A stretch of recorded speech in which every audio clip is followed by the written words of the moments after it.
Rejected Moon. Episode 6, Nightreach. Written by Mia. I had never in my life been further from Greywater than the spring behind the Leaning Rock, and so the journey east was, among everything else it was, the first time I ever saw the world. We traveled 4 days. Ronan set an easy pace for my sake and pretended it was for his, and I pretended to believe him, and somewhere in the pretending we both relaxed into something that was almost ease. He showed me things as we went, the way you'd show a child, except he never once made me feel like a child. That ridge is where the old border stones are. Count them. There should be 9. That's a singing pine. Put your hand on it and wait. Those are sky deer. They only come down when there's no scent of iron in the wind, which means the council isn't ahead of us, which is the only reason I'm letting you stop to look at them. I had spent 19 years in 2 narrow valleys being told the world was small, and I was smaller. For days east of Greywater, I stood in a meadow full of animals that had no fear of me and understood that I had been lied to about the size of everything, including myself. There were nights, those 4 days, when the strangeness of it caught up with me all at once, and I'd have to stop and breathe. I had no rank here. That was the thing my body couldn't make sense of. For 19 years, every step I took had been measured against where I was allowed to be, and now I walked east through a world that had never been told I was nothing, past animals that didn't flinch, under stars that didn't care, beside a king who handed me the first watch of the night as though my watching were worth something. The first time Ronan slept while I kept the fire. Actually slept, trusting a no-house Omega with the dark and his own undefended throat. I sat awake long after I needed to, not from fear, just to hold the impossible weight of being relied upon. I had wanted my whole life only to be walked toward. No one had ever warned me how badly it would undo me to be, instead, walked beside. On the 3rd night, by a fire, I asked him the thing I'd been carrying since the spring. Mara told me to learn the difference between someone who wants what I am and someone who wants me. You said it was both, and that you'd let me decide which to believe. I watched the flames. I'm asking again. Now that you've seen what I am, what the light did, the dead in the circle, is it more what now? Be honest. I'd rather know going in. He was quiet a long time. It would be easier for you if I lied, he said finally. You'd know how to hold a man who only wanted the weapon. You've been bracing for that man your whole life. You've got calluses for him. He looked at me across the fire, and his pale eyes were very steady. I don't know how to make this easier, Wren, so I'll just make it true. When I rode for Greywater, I wanted the Moonborn. When I knelt in your circle, I wanted you, and I have not been able to find the seam between those 2 things since. And I've looked, because a king who can't tell his hope from his heart is a danger to both. So, not a clean answer, but the truest one I have. He fed a stick to the fire. You'll get a cleaner one from the others at Nightreach. They've wanted the Moonborn for 100 years, and they've never met you, so for them there's no seam to find. Watch them when we arrive. Watch all of them, especially the ones who weep. I didn't understand that last part. I would the next day. Nightreach was not a pack. That was the first thing, and it reordered everything I thought I knew. We came over the eastern ridge at dusk, and I stopped, because the land fell away into a deep cradling valley, and the valley was full of light. Not the mean guttering torches of Greywater, but lamps, hundreds of them, strung through a city built up the living cliffs in tiers and bridges and carved moon-round windows, the whole of it glowing gold and silver against the dark stone like something the mountain was dreaming. I had not known wolves built like this. I had not known we were allowed to. Greywater is a pack, Ronan said, watching my face. One alpha, one law. Everyone in their rank, everyone afraid of slipping.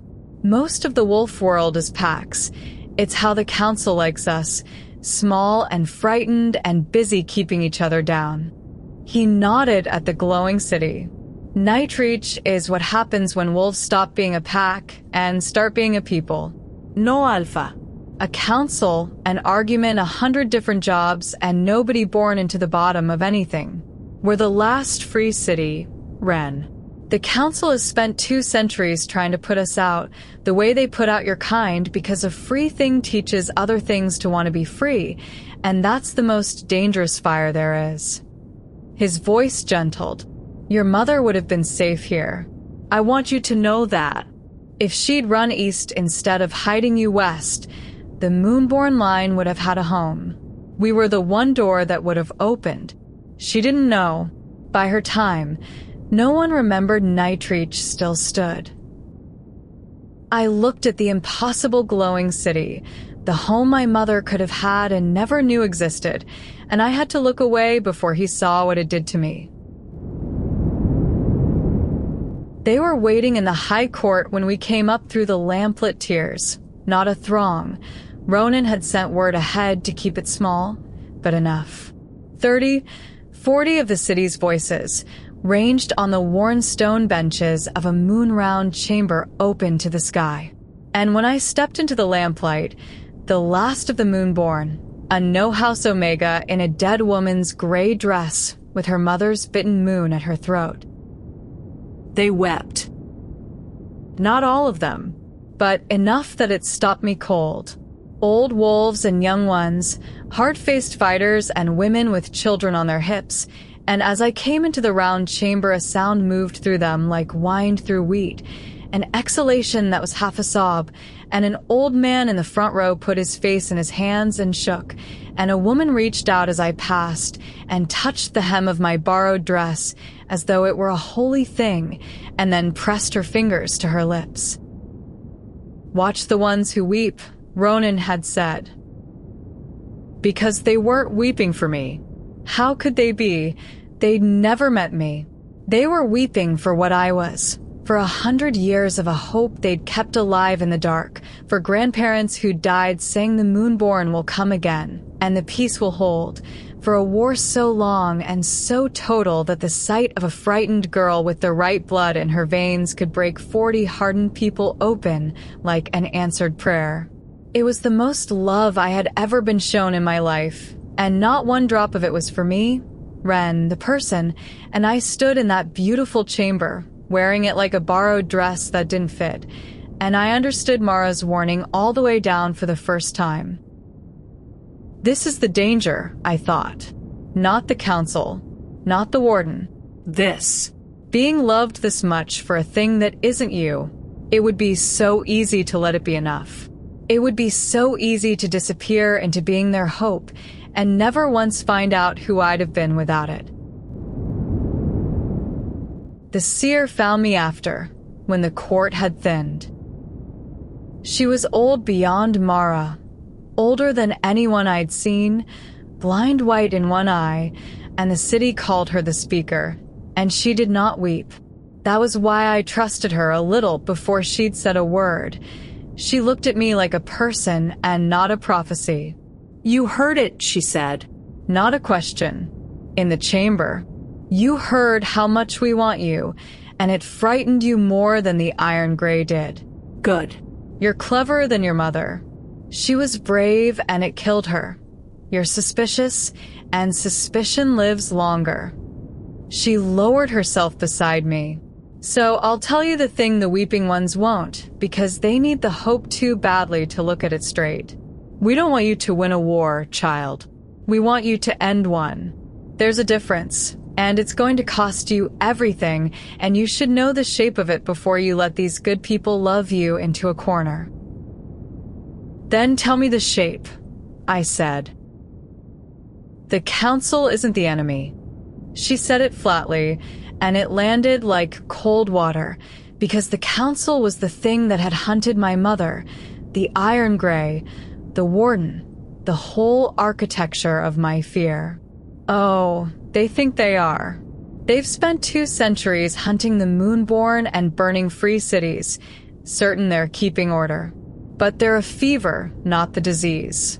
The thing they're truly terrified of, the thing the Moonborn were made to stand against, back when the moon still chose heirs instead of mates, is older and it is waking, and the Council's whole cruel order is just men building walls against a tide they daren't name. Her white eye fixed on me. The severed. You'll have felt them already and not known it. That hollow ringing after the light. That bell still trembling. That's not the cost of your power, whatever Ronan told you to keep you walking. That's them, child. Hearing you. Every time you burn, you ring a bell across the dark, and the thing the Moonborn were made to answer lifts its head a little further out of the deep. And there is exactly one bloodline in the world it has ever been afraid of, and you are the last frightened drop of it. I sat with that a long time, the speaker patient beside me, the lamps of the impossible city burning below. Why tell me? I said at last. The others want me to be the hope. You could have let me. It's a kinder thing to be. Her good eye creased. Because hope that doesn't know its own cost isn't hope, child. It's a leash, and I've watched too many of mine led to the slaughter on a kind one. Your mother died on a leash like that. Be brave, be brave. The line must go on. She went smiling. I have never forgiven the people who let her smile. She took my hand. Her grip was dry and strong as root. You're going to be asked to ring a bell that wakes the end of the world, over and over, until either it dies or you do. Perhaps one day you'll choose to. There may come a morning it's the only door left open, but you'll choose it knowing, not smiling, and that one difference is the whole of what I have left to give the Moonborn. My grandmother gave your grandmother fire. I give you the truth instead. It's a worse gift. It's also the only one that has ever kept a single one of you alive past 30. I found Ronan on the highest bridge, later, when I couldn't sleep, the city glittering below us and the cold stars enormous overhead. The speaker told you, he said before I spoke. Of course she had. About the severed. I'd hoped to give you a few days of just the deer and the lamps and being somewhere no one wants you dead before I gave you the rest of the weight. He didn't look at me. I'm sorry. It's a great deal to put on a girl who was carrying laundry a week ago. Is it true? The light calls them. Every time I use it. Yes. So your hope, I said, slowly, working it out aloud the way I'd worked out the cipher. Your weapon, the last Moonborn.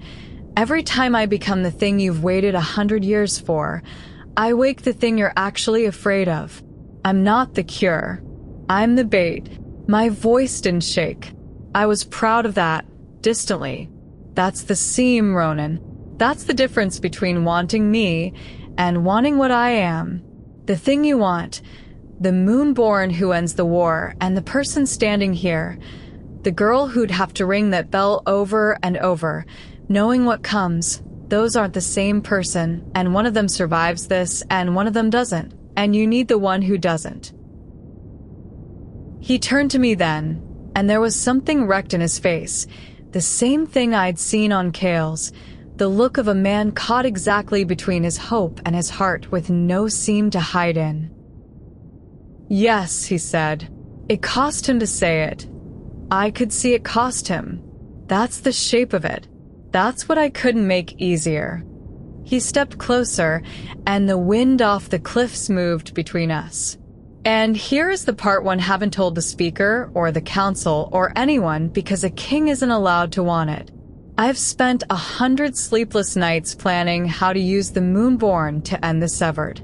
And I would burn every one of those plans tonight, right now, off this bridge. I would let the war go on another 100 years before I'd spend you like bait, Wren. I don't know how to be both the king who needs the weapon and the man who'd rather lose the war than lose you. I don't know how to hold both.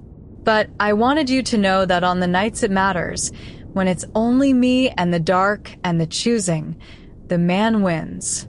He keeps winning. It's going to get us all killed, and I can't make him stop. And I stood on the highest bridge of the last free city in the world, with the bell of a waking horror still trembling faintly in my chest, and looked at a king who'd just told me he'd lose everything before he'd lose me, and I did not know, God help me, whether it was the truest thing anyone had ever said to me, or the most dangerous, or whether, with men like the ones the moon kept sending me, there was ever going to be a difference. To be continued. That was episode 6 of Rejected Moon. If the moon has you now, the next episode is waiting. Subscribe so you don't lose the trail. The complete book is available on Amazon, and early episodes and bonus chapters are on my Patreon. Links are in the description. I've Mia. Thank you for listening.